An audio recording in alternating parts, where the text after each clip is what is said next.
ఓం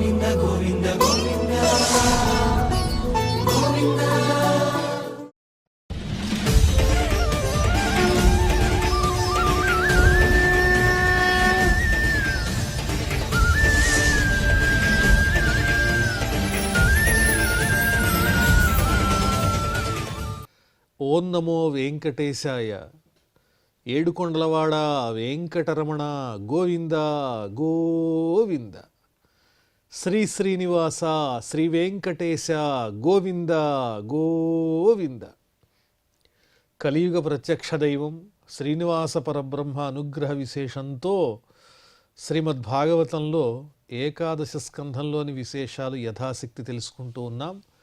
నారాయణం నమస్కృత్య నరం చైవ నరోత్తమం దేవీం సరస్వతీం వ్యాసం తతో జయముదీరయేత్. సుఖయోగీంద్రుల వారు పరీక్షన్ మహారాజునకు భగవల్లీలా విశేషాలను వర్ణించి చెబుతూ ఉన్నారు.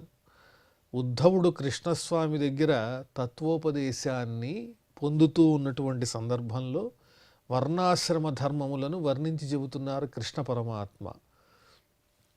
నైతత్ వస్తుతయా పశ్యేత్ దృశ్యమానం వినశ్యతి అసక్త చిత్తో విరమేత్ ఇహాముత్ర చికీర్షితాత్. వానప్రస్థులు సన్యాసులు ఈ ఆశ్రమాన్ని స్వీకరించినటువంటి వారు ముక్తి సాధనలో ఉండాలి, కానీ ఐహికమైనటువంటి విషయాల పట్ల విరక్తిని పొంది ఉండాలి. వారు స్వీకరించేటువంటి ఆహారాన్ని బట్టే వారిలో ఆ రకమైనటువంటి భావన పెంపొందుతుంది.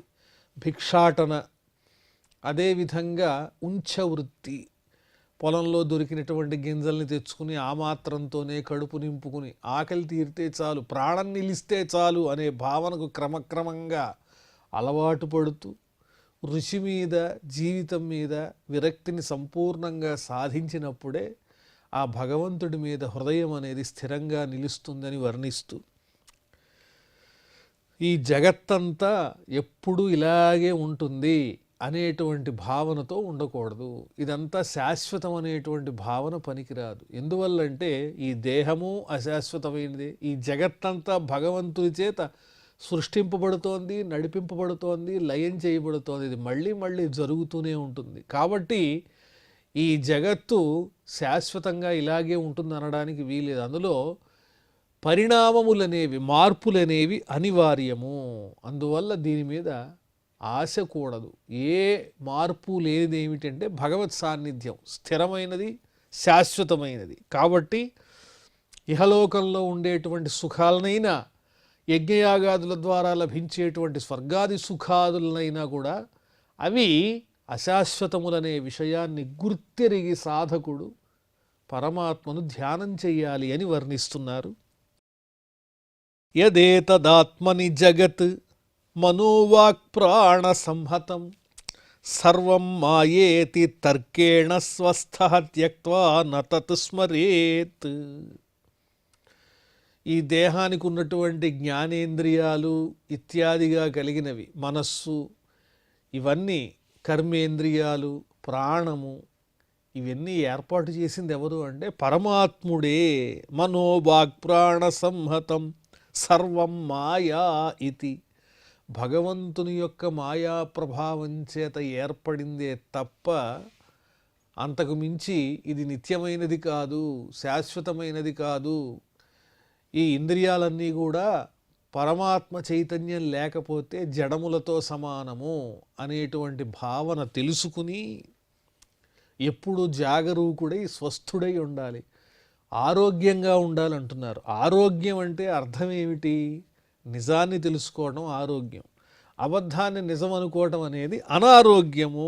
అంతా భగవన్మయమే, భగవద్విరచితములే ఇవన్నీ అనే విషయాన్ని బాగా జ్ఞాపకం పెట్టుకోవాలి. జ్ఞాననిష్ఠో విరక్తో వా మద్భక్తో వా అనపేక్షకః సలింగానాశ్రమాన్ త్యక్త్వా చరేత్ అవిధిగోచరః. ఆత్మస్వరూపాన్ని తెలుసుకోవటం మీద, పరమాత్మతత్వాన్ని పొందటం మీద ఎక్కువగా శ్రద్ధ ఉండాలి. అదే శ్రద్ధతో, అదే నిష్ఠతో, ధ్యాసతో, ధ్యానంతో జీవనాన్ని గడపాలి. ఏ విషయాన్ని కూడా కోరుకోకుండా విరక్తిని పొంది ఉండాలి. విషయవాంఛలనేవి ఇసుమంతైనా ఉండకూడదు. ఆ విధంగా సంపూర్ణమైనటువంటి విషయ విరక్తిని సాధించినటువంటి వారికి ఇంకా ఈ లోకంలో ఉన్న విషయాలతో పని లేదు. వారికి విధి నిషేధాలంటూ ఏం ఉండవు. ఇది చేసి తీరాలి, ఇది చెయ్యక్కర్లేదు అని కర్మల మీద ఏ విధమైన నియమ నిబంధనలు లేవు.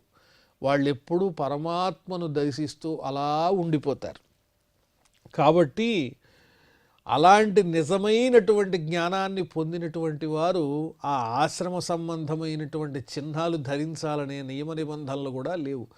కాకపోతే నిష్కపటంగా సంపూర్ణమైన జ్ఞానాన్ని పొందిన తర్వాతనే ఆశ్రమ ధర్మ సంబంధమైనటువంటి చిహ్నములను విడిచిపెట్టినా దోషం కాదు.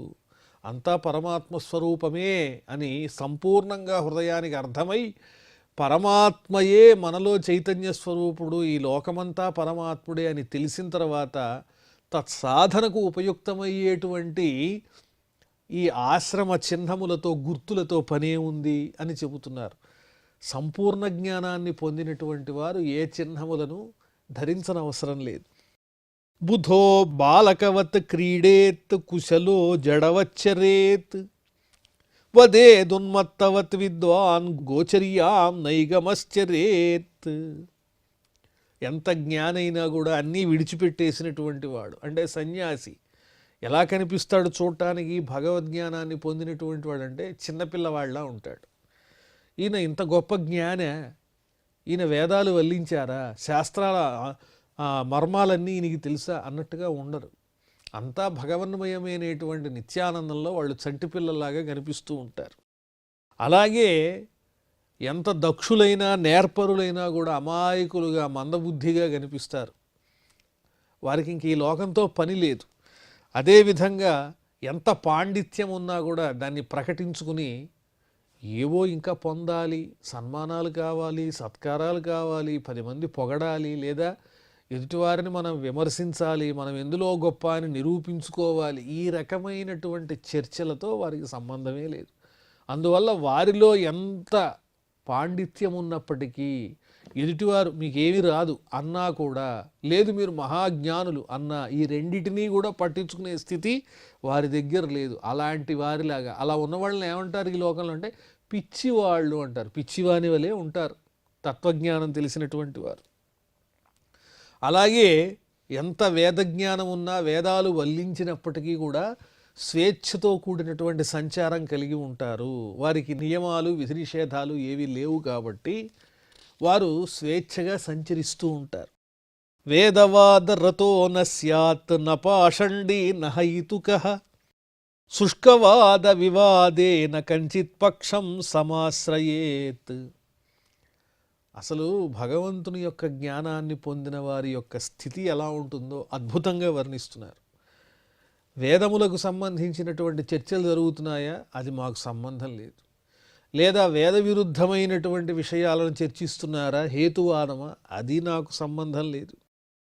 లేదా ఏ ప్రయోజనం లేకుండానే గెలుపు కోసం ఒకరితో ఒకరు కూర్చుని వాదులు ఆడుకుంటూ నేను గొప్ప, నేను గొప్ప, ఇతనికన్నా నేను గొప్ప, అతనికన్నా నేను గొప్ప అని అనుకోవటానికి వాదులు ఆడుకుంటున్నారా? కుతర్కము, జల్పము ఇలాంటివన్నీ పెట్టి, అవి నాకు అక్కర్లేదు. లేదా ఈ 3 రకాలుగా వాదించుకునే వాళ్ళల్లో ఎవరినన్నా ఆశ్రయించి ఎవరినన్నా బలపరిచేటువంటి ఆలోచన ఏమన్నా ఉందా? అది లేదు. వేదములకు సంబంధించిన వాదము వద్దు, హేతువాదము వద్దు, గెలవాలనే కోరికతో చేసే వితండ జల్పాది వాదములు కూడా నాకొద్దు. నేను అనేది ఏముంది? అంతా పరబ్రహ్మస్వరూపమే తప్ప మనం అంటూ ఉనికేమీ లేదు. ఇక్కడ అంతా పరబ్రహ్మ యొక్క స్వరూపమే అనే జ్ఞానంలోకి వెళ్ళిపోయినటువంటి వాళ్ళు ఒక పక్షాన్ని ఆశ్రయించటము, ఒక వాదం చేయటం, వీటి మీద వారికి తపన అనేది ఉండదు. నోద్విజేత జనాధీరో జనం చోద్వేజయేన్నతు అతివాదాం స్థితిక్షేత నావమన్యేత కంచన దేహముద్దిశ్య పశువతు వైరం కుర్యాన్న కేనచిత్. అన్నీ విడిచిపెట్టినటువంటి విరక్తులైనటువంటి సన్యాసులను చూసి జనులు భయపడేటట్లుగా ఉండకూడదు. అంటే ఎదుటివారిని భయపెట్టేటట్టుగా ఉండకూడదు వారి ప్రవర్తన. ఒక హిరణ్యకశిపుడు, ఒక హిరణ్యాక్షుడు ఎవరో వస్తున్నారు, బాబోయ్ వీళ్ళ వల్ల మనకి ఏం కలుగుతుందో అపకారం అనిపించే విధంగా ఉద్ధృతమైనటువంటి స్వభావము ఉండకూడదు. అలాగే జనాల్ని చూచి భగవద్జ్ఞానపరులైన వాళ్ళు కూడా భయపడకూడదు. వారి ఉనికి ఎప్పుడూ ప్రసన్నంగా ప్రశాంతంగా ఉండాలి అని చెబుతున్నారు. అదేవిధంగా ఎవరైనా ఎదురుకుండా వచ్చి నిందించినా పట్టించుకోకూడదు, స్తుతించినా పట్టించుకోకూడదు, మన నోటితో ఎవరిని నిందించకూడదు. ఇలా ఉండగలిగినటువంటి స్థితే భగవంతుణ్ణి పొందడానికి తగినటువంటి స్థితి అని చెబుతున్నారు. ఏక ఏవ పరోహ్యాత్మా భూతేష్వాత్మన్యవస్థితః యథేందురుదపాత్రేషు భూతాన్యేకాత్మకాని చ.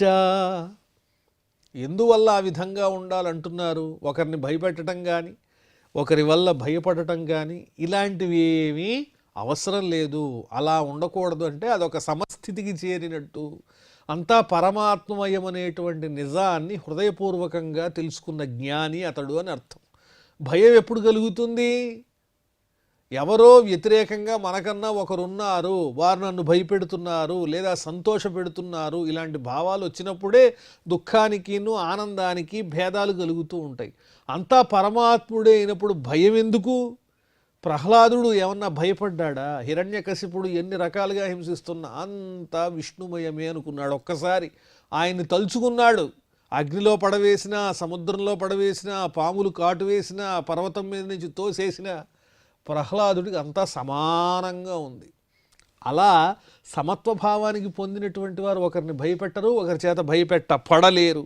వారికి అంతా పరమాత్ముడిగానే కనిపిస్తారు. భయపెట్టేవాడు పరమాత్ముడే, స్తుతించేవాడు పరమాత్ముడే, నిందించేవాడు పరమాత్ముడే. ఎలాగా అంటే ఒక చంద్రుడు ఆకాశంలో ఉండి అనేక రకములైనటువంటి చోట్ల జలంలో అనేక రకాలుగా కనిపిస్తాడు. ఇక్కడ సరస్సులో ఉంటాడు, అక్కడ సరస్సులో ఉంటాడు, ఒక నీటి తొట్టిలో ఉంటాడు, బావిలో ఉంటాడు. ఇన్ని రకాలుగా ప్రతిబింబించేటువంటి చంద్రుడు ఆకాశంలో అంతమంది ఉన్నారా? ఒకే ఒక్క చంద్రుడు ఇన్ని రకాలుగా ప్రతిబింబిస్తున్నాడు. అలాగే ఈ సృష్టిలో కూడా ఒకే ఒక పరమాత్మ ఇన్ని ప్రాణుల రూపంలో, ఇన్ని దేహాల రూపంలో కనిపిస్తూ ఉన్నాడు. ఇదంతా పరమాత్మ కన్నా భిన్నమైనది కాదు. ఆ పరమాత్మ నుంచి నేనెందుకు భయపడాలి? నేనంటేనే పరమాత్మ కదా, ఇంకా భయానికి తావెక్కడుంది అనేటువంటి ఒక పరిణతి చెందినటువంటి జ్ఞానాన్ని హృదయగతం చేసుకున్నటువంటి సాధకునకు ఈ రకమైనటువంటి భావోద్రేకములు ఏ కోశానా ఉండవని చక్కగా స్పష్టంగా వర్ణించి చెబుతున్నారు. అలబ్ధ్వా నవిషీదేత కాలే కాలే అశనం క్వచిత్ లబ్ధ్వా నహృష్యే ధృతిమాన్ ఉభయం దైవయంత్రితం. ఎప్పుడైనా భిక్ష దొరక్కపోతే తినడానికి అయ్యో నాకు భిక్ష దొరకలేదే అని బాధపడకూడదు, లేదా సకాలంలో దొరికింది ఆనందించకూడదు. దొరికిన దానితో తృప్తి పడడం, లేకపోతే ఊరుకోవటం. ఈ రెండూ కూడా ఎందువల్ల తటస్థంగా ఉండాలి ఈ రెండు సమయాల్లో అంటే దొరకటం దొరక్కపోవటం అనేది భగవంతుని యొక్క అధీనంలో ఉన్నటువంటి పరిస్థితి. లబ్ధ్వా నహృష్యే ధృతిమాన్ ఉభయం దైవయంత్రితం. మనకి దొరికేటువంటి పదార్థము భగవంతుని వల్లే కలుగుతోంది, దొరక్కపోవటం ఆయన వల్లే కలుగుతోంది. ఇంకా దీంట్లో చింతే ఉంది అనే నిశ్చింతకి వెళ్ళిపోవాలంటే కోరిక లేశమాత్రం కూడా లేదు. ఆహారార్థం సమీహేత యుక్తం తత్ప్రాణధారణం తత్వం విమృశ్యతే తేన తద్విజ్ఞాయ విముజ్యతే. ఆహారార్థం సమీహేత, ఏదైనా కొంత ఆహారం కోసం ప్రయత్నం చేయాలి. అదేంటంటే అన్నీ విడిచిపెట్టండి అని మళ్ళీ ప్రయత్నం చేయాలంటున్నారంటే, ప్రయత్నం అంటే దేనికోసం? ఆహారం మీద ప్రేమతో కాదు, ప్రాణశక్తి నిలవటం కోసం ఏదైనా ఆహారం లభిస్తే దాన్ని స్వీకరించే ప్రయత్నం చేయాలి. ఎందుకంటే ప్రాణాన్ని ధరించినప్పుడే కదా భగవత్ సంబంధమైన తత్వాన్ని చక్కగా ఆలోచించి చింతించి సాధనతో ఆ జ్ఞానాన్ని పొందగలిగేది, ఈ దేహాన్ని విడిచిపెట్టగలిగేది. తత్వవిచారం చేస్తేనే కదా విముక్తి వస్తుంది. అందుకోసం ప్రాణధారణ కోసం యత్కించిత్ ఆహారం స్వీకరించాలని చెబుతున్నారు. యదృచ్ఛయోపపన్నాన్నం అద్యాశ్రేష్టముతాపరం తథా వాసస్తథా శయ్యాం ప్రాప్తం భజేన్ముని. అనుకోకుండా ఏదైతే దొరుకుతుందో ఆహారం దాన్ని స్వీకరించాలి. దాంట్లో రుచిని గురించి వెతక్కూడదు. దైవవశం చేత లభించినటువంటి ఆహారం రుచిగా ఉన్నా రుచిగా లేకపోయినా దాన్ని స్వీకరించి ప్రాణం నిలుపుకోవాలంతే. అలాగే దేహం మీద కట్టుకునేటువంటి వస్త్రం కానీ పడుకునే శయ్య కానీ యథోచితంగా అక్కడ ఉన్నది ఆ వానప్రస్థం కానీ సన్యాసం కానీ స్వీకరించినటువంటి వారికి నేలపై పడుకోవటమే, నేలయే ఒక శయ్య అవుతుంది. అలాగే అరణ్యంలో దొరికేటువంటి చెట్ల బెరళ్ళు ఇవి మాత్రమే వస్త్రాలు అవుతాయి. వాటి గురించి ప్రత్యేకమైనటువంటి ప్రయత్నం చేయకూడదని చెబుతున్నారు. శౌచమాచమనం స్నానం నతు చోదనయాచరేత్ అన్యాంశ్చ నియమాన్ జ్ఞాని యథాహం లీలయేశ్వర. అలాగే శుచిపరమైన విషయాలు కూడా, ఇప్పుడు నేను శుచిగా ఉండాలి అని ప్రయత్నం చేస్తూ ఆ శౌచం కోసం ప్రయత్నం చేయకూడదు. అలాగే స్నానం కూడా చెయ్యాలి అనేటువంటి భావన కూడా నెమ్మదిగా విడిచిపెట్టేయాలి. అంటే జ్ఞానం పెరిగే కొద్దీ ఆ ఆలోచన కూడా పోతుంది. ప్రయత్నపూర్వకంగా ఈ సమయంలో నేను స్నానం చెయ్యాలి, ఈ సమయంలో ఈ విధంగా శుచిగా ఉండాలి అనే నియమ నిబంధనలు కూడా జ్ఞానికి తొలగిపోతూ ఉంటాయి. వాటిని ప్రయత్నపూర్వకంగా చేయాల్సినటువంటి పని ఉండదు. ఏది చేసినా కూడా పరమాత్ముని వలె లీలగా చెయ్యాలి. పరమాత్ముడు ఏ విధంగా చేస్తాడు? ఏ ఆరాటము లేకుండా, ఏ విధమైన దాని మీద ప్రత్యేకమైనటువంటి భావన లేకుండా అలా జరిపేస్తూ ఉంటాడు లీలగా. అలాగే చేసేటువంటి పనులన్నీ కూడా అలాగే లీలగా అలా జరిగిపోతూ ఉండాలి తప్ప దానికోసం ప్రత్యేకమైనటువంటి శ్రద్ధ పెట్టి ఐహికమైన విషయ లేశాన్నైనా ఆచరించకూడదని చెప్పడమే ఇందులో ఉన్న తాత్పర్యం. నహి తస్య వికల్పాఖ్యాయా చ మద్వీక్షయా హత ఆదేహాంతాత్ క్వచిత్ ఖ్యాతి తత సంపద్యతే మయ. జ్ఞాని అయినటువంటి వాడికి ఖ్యాతి అంటే భిన్నమైన దృష్టి లేదు, భేద దృష్టి అనేటువంటిది జ్ఞానికి లేదు. అంతా సమమే, అంతా పరమాత్మమయంగానే కనిపిస్తుంది. అంతటా పరమాత్మను చూడటం వల్లనే భేద దృష్టి అనేది నెమ్మదిగా నశించిపోతుంది. సామాన్యులకైతే వెతుక్కోవటానికి ఎన్నో భేదాలు కనిపిస్తాయి. సమూహంలో ఉంటే మనం ఒక్కళ్ళమే గుర్తింపుగా ఉండాలి, వీళ్ళంతా వేరు. ఇంట్లో ఉన్నా కూడా వీళ్ళందరికన్నా నేను ఒక్కడిని ప్రత్యేకంగా ఉండాలి, వీళ్ళు వేరు. ఇలా అందరినీ వేరు చేసి చేసి చేసి ఏం ప్రయోజనం? ఆ తరతమ భేదం అనేటువంటిది మనస్సులో ఇంచి పోదు, మోహం పోదు, పరమాత్ముని మీద జ్ఞానం కలగదు. కాబట్టి భేదభావం పూర్తిగా విడిచిపెట్టేసి అంతా పరమాత్మ అనుకున్నటువంటి వారికి భిన్న భిన్నమైనవి ఏవీ కనిపించవు.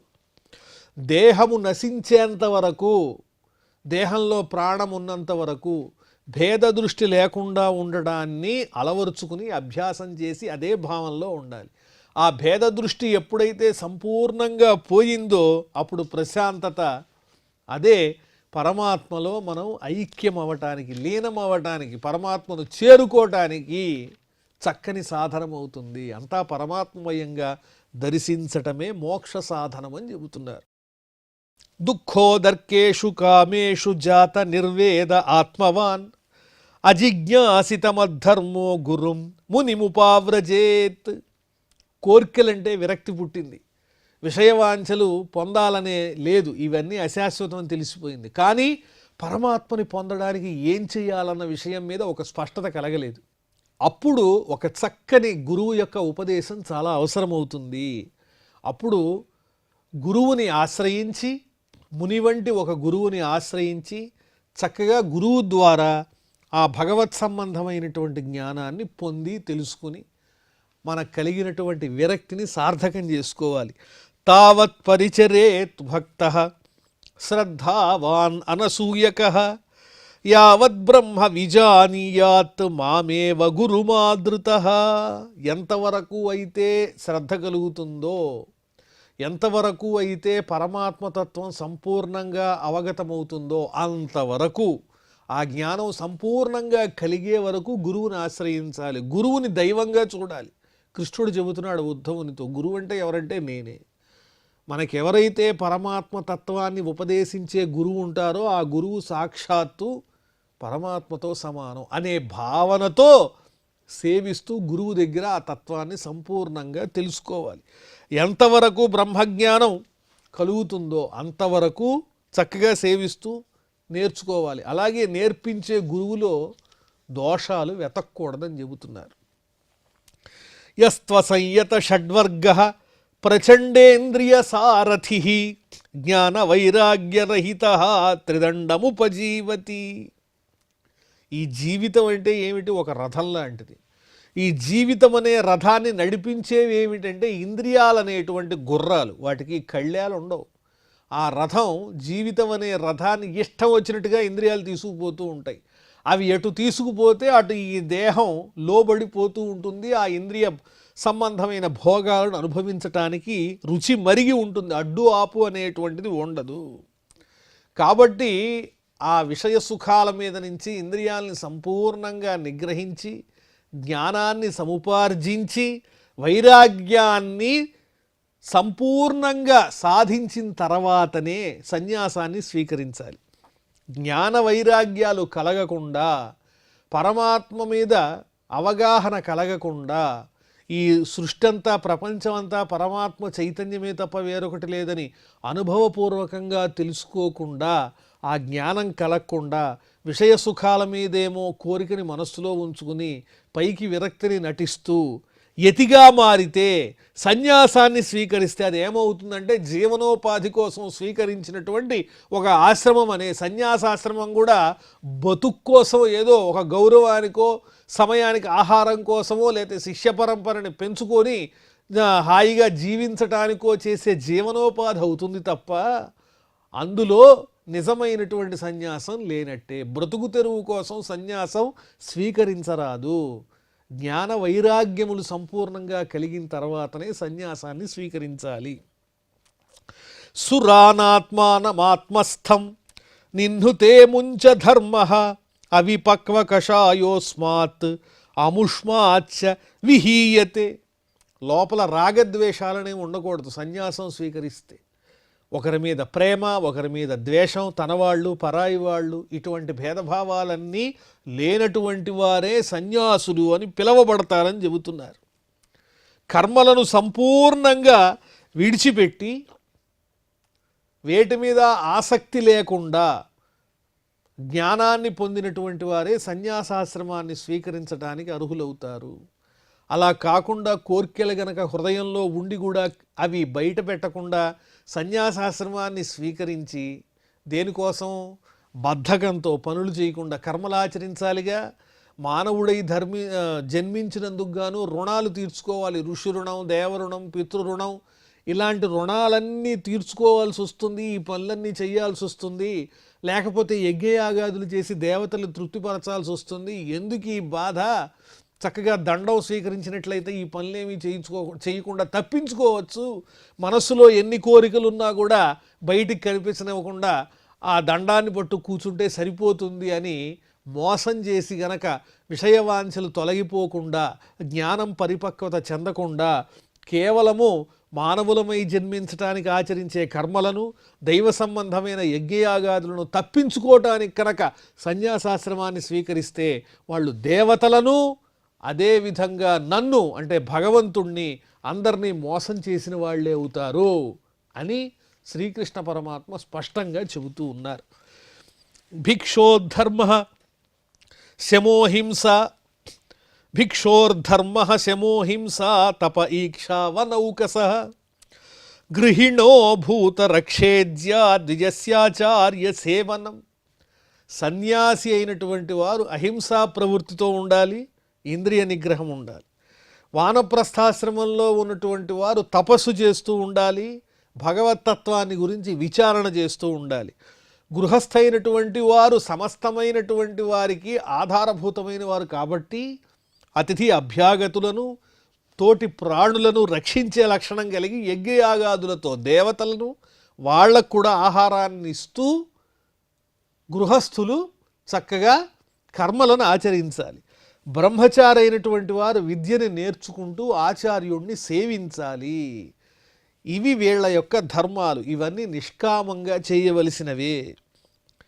బ్రహ్మచర్యం తపశ్శౌచం సంతోషో భూత సౌహృదం గృహస్థస్యాప్యురతౌ గంతు సర్వేషాం మదుపాసనం.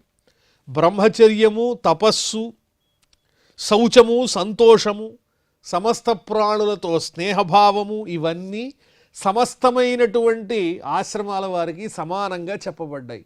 మరి గృహస్థుకి ఏ విధంగా కొన్ని బ్రహ్మచర్యం అనేది ఎలా పొసుగుతుంది అంటే, సంతానం లభించేటువంటి సత్కాలంలో భార్యను సమీపించి సత్సంతానాన్ని పొందడం అనేది కూడా గృహస్థుకు విధి కాబట్టి అతడి బ్రహ్మచర్య నిష్టకి ఏమాత్రం దోషం లేదు.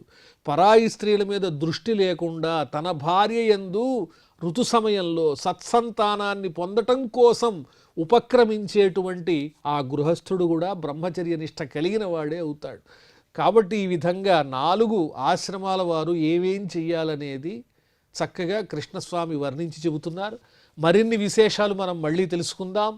ప్రస్తుతం క్షమాప్రార్థనాదులతో ఈ కార్యక్రమాన్ని పరిసమాప్తం చేసుకుందాం. అథ క్షమాప్రార్థన. యదక్షరపదభ్రష్టం మాత్రాహీనంచ యద్భవేత్ తత్సర్వం క్షమ్యతాం దేవ నారాయణ నమోస్తుతే. శ్రియఃకాంతాయ కళ్యాణ నిధయే నిధయేర్ధినాం శ్రీవేంకట నివాసాయ శ్రీనివాసాయ మంగళం.